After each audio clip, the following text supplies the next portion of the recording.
Tonight, let me guide you into the shadows of ancient Spain, where the chilling legend of the Castilian Lisp unfolds. Relax, close your eyes, and let the whispers of history lull you to sleep. In the dark corners of Spain's forgotten history, a chilling tale has lingered for centuries, whispered among locals and passed down from generation to generation. Is the legend of the Castilian Lisp, a haunting story that, while discredited by scholars, continues to send shivers down the spines of those who hear it. Long ago, in a time when kings ruled with an iron fist and the boundaries between myth and reality were blurred, there was a king unlike any other. His name has been lost to the shadows of time, but his affliction, an unmistakable lisp, would echo across Spain, leaving a trail of fear and confusion in its wake. The king's speech was strange, almost inhuman, as though something had cursed his very words. His voice carried an eerie sibilance, a sound that cut through the air like the hiss of a snake. The court, terrified of the king's wrath, dared not speak of his speech defect, but whispers of dark magic and ancient curses spread beyond the castle walls, infecting the imagination of the populace. It was said that the king's lisp was no mere quirk of speech, but the result of a sinister pact made with forces beyond this world. Some claimed he had bargained with a demon for power, and in return his tongue was twisted, forcing him to speak in a way that no one else could. Others believed that a vengeful witch had cursed him, condemning his voice to forever sound as though it were tethered to the underworld. As the legend goes, the king was a man of great influence, and no one dared to correct his speech. Instead, out of fear, the courtiers and nobles began to mimic the king's pronunciation. His strange lisp spread like a disease, infecting the tongues of those who sought to curry favour with the crown. Soon, it was said, the entire kingdom spoke as their king did, their voices carrying the cursed sound of the theatre. The streets echoed with the eerie lisp, a constant reminder of the dark secret lurking in Spain's past. Children grew up speaking the language of the damned, unaware of the malevolent forces that had shaped their words. Though historians have debunked this tale as pure fantasy, the legend persists, a chilling reminder of how even the most benign of sounds can carry with them the weight of a curse. The next time you hear the soft hiss of a theta in Spanish speech, remember the tale of the cursed king and wonder what dark power still lingers behind the sound. Tonight, we'll explore the chilling legend of the beast of Bladenboro, a mysterious creature that once terrorized a small town. Settle in, relax, and let this eerie tale guide you to sleep. The beast of Bladenboro, also known as the vampire beast or vampire cat, is an urban legend that originated in Bladenboro, North Carolina, during the winter of 1953 to 54. This eerie tale centres around a series of mysterious animal deaths that left the small town in fear. Over the course of several weeks, numerous pets and livestock were found dead, their bodies reportedly drained of blood, with locals attributing the attacks to an unknown predator. Witnesses described the beast as a large cat-like creature with dark fur, sharp claws, and glowing eyes. Some said it resembled a panther or cougar, while others believed it was something more sinister. The way the animals were killed, found with deep bite marks and their blood allegedly drained, led many to speculate that the creature was vampiric in nature, earning it the nickname Vampire Beast.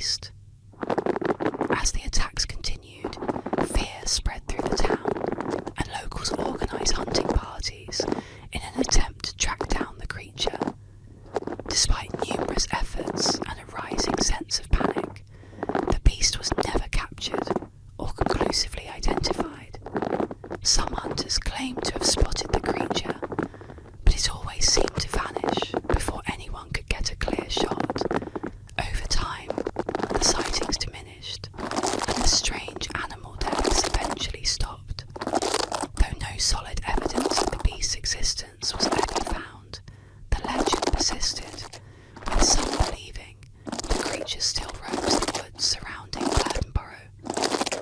The mystery of what truly caused the deaths remains unsolved, leaving the beast of Burtonborough to live on as one of North Carolina's most chilling urban legends.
Tonight, we explore the mysterious legend of Area 51.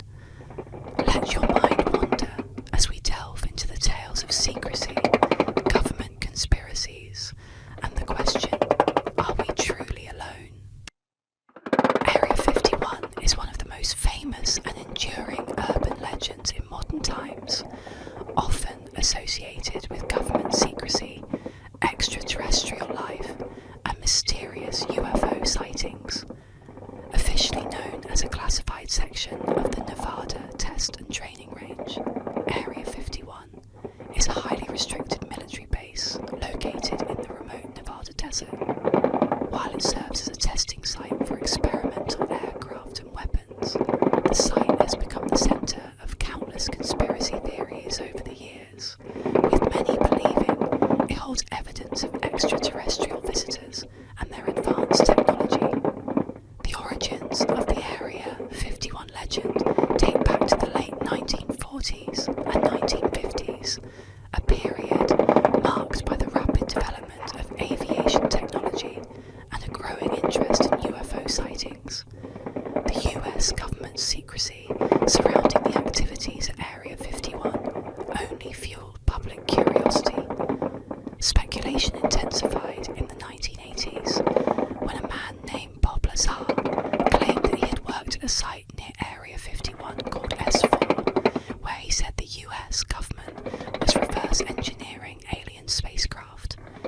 Lazar's detailed descriptions of flying saucers, anti-gravity propulsion, and alien technology captured the public's imagination, even though his claims were widely disputed and lacked verifiable evidence.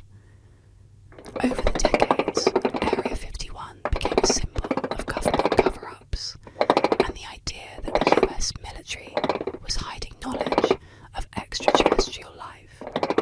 UFO enthusiasts believe that Area 51 holds physical evidence of alien visitors, including crashed UFOs, and possibly even the bodies of extraterrestrials. Many also connect the base to the infamous 1947 Roswell incident, in which a mysterious object crashed in New Mexico.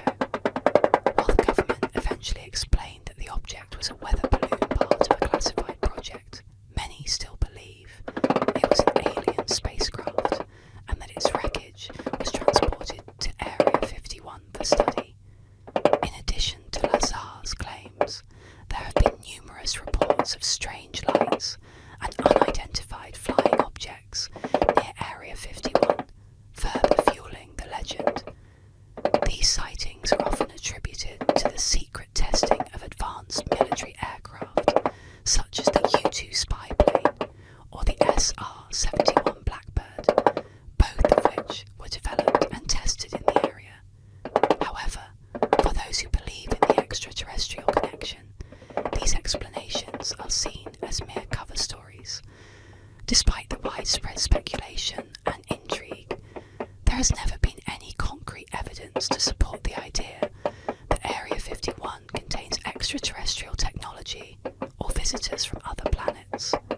In fact, in 2013, the CIA officially acknowledged the existence of Area 51 for the first time, releasing declassified documents that detailed its role in testing advanced aircraft, but made no mention of aliens or UFOs. Welcome to tonight's story, The 27 Club, a calming tale of famous artists lost too soon.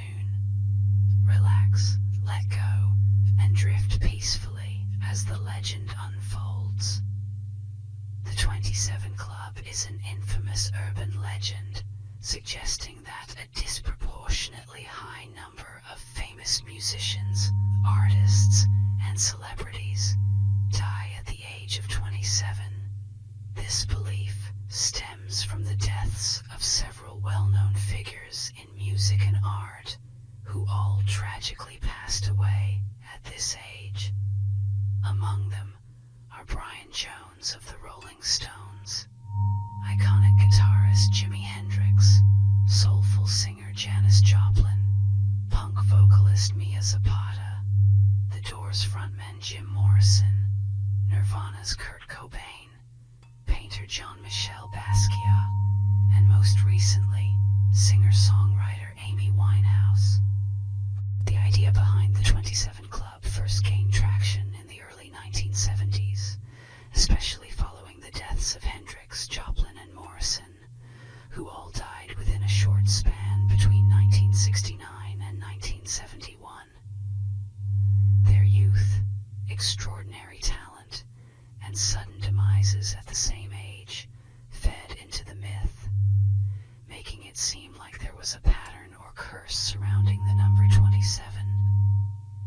As more artists joined the list over the years, particularly Kurt Cobain in the 1990s and Amy Winehouse in 2011, the legend became more widely accepted in popular culture. However, despite the eerie coincidences, the notion that there is a statistically significant spike in celebrity deaths at age 27 has been debunked numerous times. Several studies have analyzed the ages of musicians' deaths and found no unusual pattern at this specific age. While the deaths of these iconic figures are tragic, they reflect a broader issue of the high pressures and risks that often come with fame, including struggles with substance abuse, mental health issues, and the chaotic lifestyle of the entertainment industry.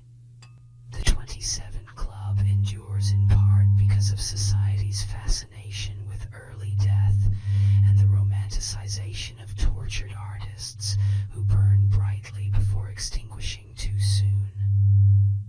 While it's tempting to believe in a mysterious pattern or curse, the reality is that these talented individuals' deaths were the result of human vulnerabilities rather than supernatural forces or statistical anomalies. In the end, the 27 Club remains more of a myth fueled by coincidence than an actual phenomenon. Tonight, let's explore the eerie legend of the Bandage Man, a mysterious figure said to haunt the coastal roads of Oregon. Relax, unwind, and drift off as we delve into this haunting tale. The Bandage Man is a chilling urban legend from the Pacific Northwest, particularly well known along the Oregon coast. The story centers around a mysterious and terrifying figure, a man wrapped in bloody bandages who appears on desolate roads to attack cars and terrorize unsuspecting teenagers. The origins of this legend trace back to a gruesome sawmill accident, but over the years, the tale has taken on a life of its own, becoming a favourite local ghost story passed down through generations. According to the legend, the Bandage Man was once a logger who worked in the dangerous and grueling timber industry. One day, he was involved in a horrific accident at a local sawmill where he was caught in a machine severely mangled. Despite the efforts to save him, the man's injuries were too grave. He was wrapped in bandages from head to toe in a desperate attempt to treat his wounds, but he ultimately succumbed to his injuries. Some versions of the story claim that his body was disfigured beyond recognition, with parts of him missing, only held together by the blood-soaked bandages that covered him. Following his death, strange sightings began to occur on a stretch of road near Cannon Beach, Oregon. Drivers and teenagers parked in their cars at night reported seeing a man wrapped in bandages appearing out of the shadows, often described as limping or dragging himself toward the vehicle.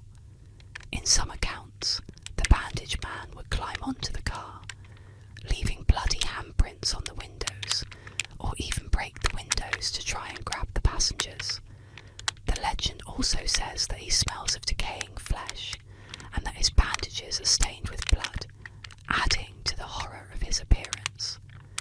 The bandaged man is particularly known for targeting teenagers who are parked on secluded roads, often in a romantic or isolated setting. Many locals warn that if you're parked along the coast late at night, especially in areas like Highway 101, you might become the next victim of the bandaged man's terrifying wrath. In some versions of the story, he's said to disappear without a trace as quickly as he appears, leaving only the unsettling memory of the encounter and, sometimes, remnants of his bloodied bandages. There are various theories about why the bandaged man haunts this specific area and why he appears so frequently. Some say that his restless spirit is seeking revenge for his untimely and gruesome death, angry at the world and jealous of those still alive. Others believe that he is merely a remnant of a tragic accident, forever trapped between life and death, doomed to wander the roads near his old workplace. While no one has ever been seriously harmed by the bandaged man, his legend has become a part of the local folklore, with many claiming to have had a close encounter with the eerie figure. Teenagers in the area continue to share stories of near misses with him, recounting their fear as they sped away from what they believed to be the ghostly figure chasing after them. Some locals suggest that the bandaged man legend serves as a cautionary tale, warning young people not to linger too long on dark, deserted roads late at night. Though there is no concrete evidence to support the existence of the bandaged man, his story persists, growing with each retelling. As with many urban legends, the bandaged man thrives on the fear of the unknown and the unsettling idea that danger could be lurking just beyond the edge of the headlights. The remote and rugged landscape of the Oregon coast only adds to the atmosphere, making the story even more believable for those who live there. In this calming bedtime tale, we'll explore the curious urban legend of the 999 phone charging myth, a story about a phone trick that never quite worked but sparked imaginations. Relax and enjoy. The 999 phone charging myth is a widely circulated urban legend, particularly in the United Kingdom, that claims calling 999, the UK's emergency services number, can magically charge a mobile phone's battery. According to the myth, dialing the number and then immediately hanging up is supposed to give your phone an instant boost of power, effectively extending its battery life. This claim, although entirely false, has been surprisingly persistent, with many people over the years believing or at least wondering if there's some truth to it. While the exact origin of the myth is unclear, it likely began circulating in the early days of mobile phones, when people were still learning the nuances of how these devices worked. Some suggest it may have originated from confusion around how phones access emergency services even when they appear to have no signal or very low battery. This feature, which allows phones to make emergency calls even in unfavorable conditions, may have been misunderstood, leading to the belief that calling 999 somehow recharges the phone. In the age of social media, the myth gained new life. People posted about their experiences trying the trick, and discussions on online forums, blogs, and social networks helped spread the false information further. The myth was particularly appealing because it offered a seemingly quick fix to a common problem: a dying phone battery at an inconvenient time. The reality is that calling 999 does not charge your phone. Mobile phones are powered by batteries that require electrical charging from an external source, like a wall socket, power bank, or USB connection. Emergency numbers like 999, 911, or 112 do not have the capability to transmit any form of electrical charge to a mobile device. The idea that merely making a phone call could restore battery life is not supported by any scientific or technical evidence. In fact, making a phone call when your battery is already low can drain it further, especially if the call is placed to an emergency line. Mobile phones consume more power when trying to connect to emergency services, particularly if the signal is weak. So, far from saving battery life, calling 999 could actually lead to your phone shutting down faster. While the myth may seem harmless, it can have serious consequences. In the UK, calling 999 without a legitimate emergency wastes time and resources for emergency operators and responders. Every unnecessary call diverts attention from real emergencies where lives might be at stake. In extreme cases, repeated hoax calls can result in legal consequences. Intentionally making prank calls to emergency services is a criminal offense in many countries, and those caught misusing these numbers may face fines or even imprisonment. In the UK, making hoax calls to 999 can lead to legal action under the Communications Act 2003. Emergency service organizations, mobile phone companies, and fact-checking websites have repeatedly debunked the 999 phone charging myth. These efforts aim to educate the public about how mobile phones and emergency services really work in hopes of preventing misuse. In a world where misinformation can spread quickly, it's important to approach such claims with skepticism and rely on credible sources for information. If your phone battery is low, the only way to recharge it is to connect it to a power source. No phone call, emergency or otherwise, will change that. In summary, the 999 phone charging myth is just that, a myth. It's essential to understand how mobile phones function and to avoid making false calls to emergency numbers, ensuring that emergency services remain available for those who truly need them.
Tonight we gently explore the captivating legend of Anastasia Romanov's survival.